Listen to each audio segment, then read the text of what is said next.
Un jour, tu arrives avec un dossier que pour toi est solide. Tu as préparé tes documents, tu as un revenu correct, tu as un projet qui tient la route et tu as l'impression que t'es pas quelqu'un de risqué. Dans ta tête, franchement, ça doit passer. Et puis, la réponse tombe. Refusé. Au début, tu ne comprends même pas. Tu peux te dire que la banque est trop dure, que le conseiller n'a pas saisi le projet ou qu'on t'a vraiment pas laissé ta chance. Et parfois, c'est vrai. Une banque peut mal lire un dossier. Une décision peut être trop prudente. Un projet peut être aussi refusé à un endroit et accepté ailleurs. Mais il y a aussi une autre réalité. Parfois la banque, elle a très bien vu. Elle n'a juste pas regardé la même chose que toi. Toi, tu regardais ton projet. Elle regardait ta capacité à le porter. Toi, tu regardais ton revenu. Elle regardait ce qu'il reste une fois que la vie est passée dessus. Toi, tu regardais ton envie d'avancer. Elle lisait une trajectoire. Et c'est ce qu'on va décoder aujourd'hui. Parce qu'un refus bancaire, ce n'est pas toujours un jugement. C'est souvent une lecture du risque que personne ne t'a jamais appris à voir. Bienvenue dans Hors Classe. Avec les années, j'ai vu passer beaucoup de dossiers. Des familles, des cadres, des entrepreneurs, des investisseurs, des gens très modestes, des gens très confortables, des gens très structurés et d'autres qui pensaient l'être. Ce qui m'a marqué, c'est que beaucoup de personnes arrivent avec une conviction sincère. Mon dossier est bon. Et souvent, elles ont de vraies raisons de le penser. Je pense à un cadre que j'aurais pu croiser dans n'importe quelle banque. Très bon poste, revenu confortable, carrière propre, aucun discours extravagant. Quand il parlait de son projet, tout semblait cohérent. Il voulait acheter, se poser, construire quelque chose de sérieux. Dans sa tête, le dossier était presque une formalité. Mais quand tu ouvrais les relevés, tu voyais autre chose.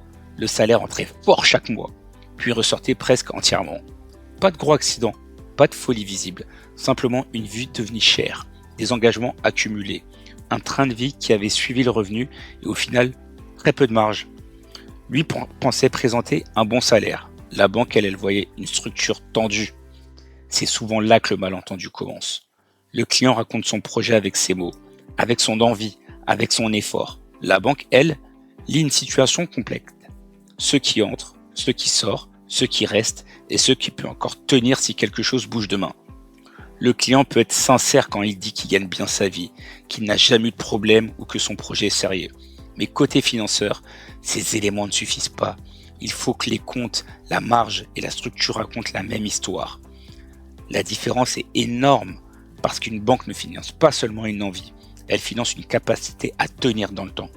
Tant que tu ne comprends pas ça, un refus peut te sembler injuste, alors qu'il est parfois simplement logique dans la lecture du risque. Le premier réflexe, avant de déposer un dossier, ce n'est pas de te demander uniquement si ton projet est beau ou si ton revenu est correct. C'est de te demander si quelqu'un qui ne me connaît pas lit mes comptes, qu'est-ce qu'il comprend de ma situation? Cette question est simple, mais elle change tout. Parce que ton dossier parle avant toi. Et parfois, il raconte une histoire différente de celle que tu voulais raconter. La première règle du jeu, c'est celle-là. La banque ne finance pas ton revenu, elle finance ta capacité de remboursement. Et c'est pas du tout la même chose. Le revenu, c'est simplement la porte d'entrée. Mais derrière, il y a le quotidien réel, les charges désinstallées, les engagements passés, l'épargne disponible, la manière dont les imprévus sont absorbés et surtout la cohérence entre le projet et la situation de départ. Un salaire peut être élevé et laisser très peu de place. Un revenu plus modeste peut être beaucoup mieux structuré. J'ai déjà vu des dossiers qui ne payaient même pas de mine au départ, mais qui étaient très lisibles. Les revenus n'étaient pas spectaculaires, mais les charges étaient tenues, l'épargne régulière, le projet proportionné. On sentait surtout que la personne gardait une vraie marge. Quand tu lis ça côté financeur, tu ne vois pas seulement des chiffres, tu vois quelqu'un qui pilote. À l'inverse, j'ai vu des dossiers beaucoup plus brillants en apparence, mais qui donnaient parfois une sensation de tension permanente. Le revenu était là, le statut était là, parfois même le patrimoine était là, mais tout reposait sur l'idée que rien ne devait mal tourner. Et dans un dossier de financement, c'est souvent là que ça bloque. Parce que la vie ne se déroule jamais exactement comme dans un tableau Excel. Un revenu peut baisser, une activité peut ralentir, une voiture peut lâcher, un enfant peut avoir besoin d'être accompagné, un locataire peut partir, un chantier peut coûter plus cher que prévu. Ce ne sont pas des scénarios extrêmes, c'est la vraie vie ça. La banque sait que le sujet n'est pas seulement de passer la mensualité quand tout va bien. Le vrai sujet, c'est de savoir ce qui se passe quand la vie devient moins confortable. Dans ce type de dossier, je regarderai d'abord la marge. Pas la marge théorique qu'on imagine quand on est motivé par son projet. La marge réelle. Celle qui reste après le quotidien. Les charges, les engagements, les imprévus ordinaires. C'est souvent là que tu vois si le projet est mûr ou s'il arrive trop tôt.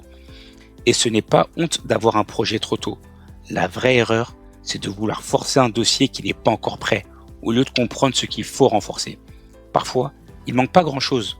Quelques mois de compte mieux tenus, un crédit conso soldé, un apport rendu plus clair, un projet mieux calibré ou simplement une épargne de sécurité qui rassure. Mais tant que tu ne regardes pas ton dossier comme un financier, tu risques de défendre ton envie au lieu de renforcer ta structure. Le plus dur dans un refus bancaire, ce n'est pas seulement le nom, c'est le miroir. Parce qu'un refus peut te renvoyer une image que ta situation que tu n'avais pas forcément envie de voir. Je pense à un couple que j'aurais pu croiser dans n'importe quelle banque. De revenus, une vraie stabilité financière, professionnelle, pas des gens irresponsables. Ils travaillent, ils gèrent les enfants, ils paient leurs charges, ils avancent comme beaucoup de familles. Sur le papier, ils ont l'impression d'être solides. Mais quand tu regardes la structure, tu vois que tout est déjà pris.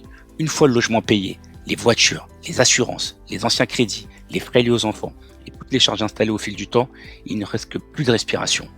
Et il n'y a pas forcément de catastrophe à la fin du mois, mais il n'y a pas de marge non plus. Et ça, dans un dossier bancaire, ça change tout. Le couple pense présenter deux salaires. La banque lit surtout une capacité d'absorption très limitée. C'est froid dit comme ça, mais c'est la réalité. Avoir des revenus ne veut pas dire avoir une marge. Avoir une stabilité apparente ne veut pas dire être finançable. Avoir un projet sérieux ne veut pas dire que le timing est bon. Le refus, parfois, vient poser une question que personne t'avait posée avant. Est-ce que ta vie actuelle laisse vraiment de la place à ce projet ? Après un refus, la pire réaction, c'est de partir immédiatement à la chasse à une autre banque sans comprendre. Je ne dis pas ça parce qu'il ne faut pas consulter ailleurs. Bien sûr qu'il faut comparer. Deux banques peuvent lire un dossier différemment. Mais si tu changes de banque sans comprendre le point faible, tu risques juste de déplacer le problème. Le bon réflexe, c'est de transformer le refus en diagnostic. Il faut comprendre si le sujet vient de la marge, du comportement bancaire, de l'apport, du projet, de la stabilité ou de la garantie, ou simplement que le dossier est mal monté. Un refus mal compris devient une frustration. Un refus bien compris devient une feuille de route. Un dossier bancaire, ce n'est pas une pile de documents, c'est une histoire.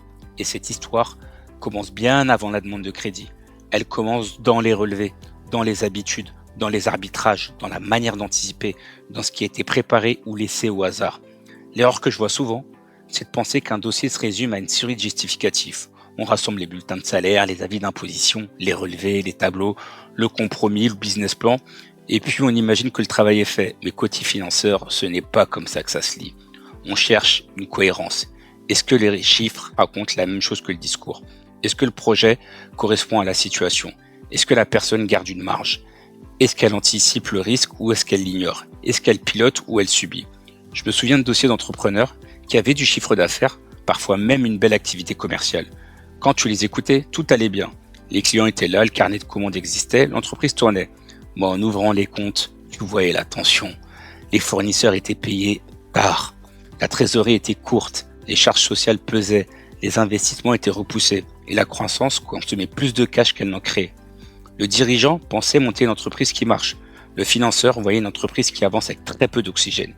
C'est là qu'il faut comprendre quelque chose. Un projet peut être intéressant si la structure qui doit le porter est sous tension. La banque peut dire non. Pas parce qu'elle ne croit pas au projet, mais parce qu'elle doute de la capacité à absorber le risque. Quand tu prépares un dossier, ne te contente pas d'empiler des justificatifs. Essaie de rendre l'histoire lisible.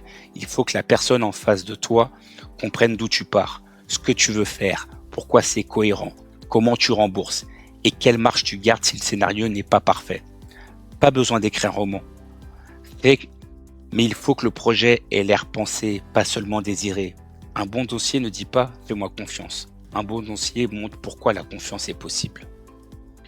Il y a un autre malentendu hyper fréquent. Certaines personnes pensent que parce qu'elles ont du patrimoine, elles sont automatiquement solides. Ce n'est pas toujours vrai. J'ai vu des profils avec des biens, des investissements, parfois même une valeur patrimoniale sur le papier, mais très peu de cash disponible. Et ça, dans la vraie vie, ça peut être dangereux. Parce qu'un patrimoine peut être solide à long terme et fragile à court terme. Tu peux avoir un appartement, une maison, des parts, une société, un investissement qui prend de la valeur. Mais si demain tu dois faire face à une dépense urgente, ce n'est pas forcément ce patrimoine qui va payer la facture. Oui, le patrimoine est important, mais la liquidité, c'est ce qui te permet de respirer. La banque regarde aussi ça. Elle ne regarde pas seulement ce que tu possèdes, elle regarde ce que tu peux réellement mobiliser si les choses tournent mal. Je pense à ces investisseurs qui empilent parfois des projets, parfois même avec intelligence, mais sans toujours garder assez de réserves. Tant que tout tourne, oui, ils ont raison. Mais le jour où il y a une vacance, travaux, des impayés ou une hausse de charge, tout devient plus tendu. Et parfois, le dossier qui semblait solide devient bancal en trésorerie. C'est une règle du jeu que beaucoup découvrent tard. Être propriétaire ne veut pas dire être liquide, et avoir du patrimoine ne veut pas dire pouvoir absorber un choc. Le réflexe ici, c'est ne pas renoncer à investir. Ce serait l'inverse de ce que je pense. Mais il faut investir avec une logique de respiration. Quand un projet te prend toute ta marge, il faut faire attention. Même s'il est rentable, même s'il est beau, même s'il te demande l'impression d'avancer. Le bon investissement, ce n'est pas seulement celui qui peut rapporter demain, c'est aussi celui qui peut porter ses fruits aujourd'hui. Parce qu'un actif qui te met sous pression tous les mois peut devenir une charge mentale avant de devenir un patrimoine. Quand on parle de trajectoire, la capacité à tenir compte autant que la capacité à construire. Donc, quand la banque refuse, qu'est-ce qu'elle a vu elle? Elle a peut-être vu une absence de marge, un projet arrivé trop tôt, des comptes qui ne racontaient pas assez de maîtrise, une trésorerie trop courte, un patrimoine intéressant mais pas assez liquide, ou simplement un risque global que le client ne voyait pas parce qu'il était trop attaché à son projet. Et ça, c'est humain. Quand c'est ton projet, tu vois d'abord l'effort, tu vois les sacrifices, tu vois le futur que tu veux construire, tu vois ce que ça représente pour toi, ta famille, pour ton entreprise ou pour ta trajectoire. La banque, elle ne peut pas se permettre de regarder uniquement l'intention, elle regarde la capacité à tenir. C'est là que l'écart se crée entre la banque et toi. Tu peux avoir raison sur le fond de ton projet, mais tort sur le timing. Tu peux avoir une bonne idée, mais une structure pas encore prête.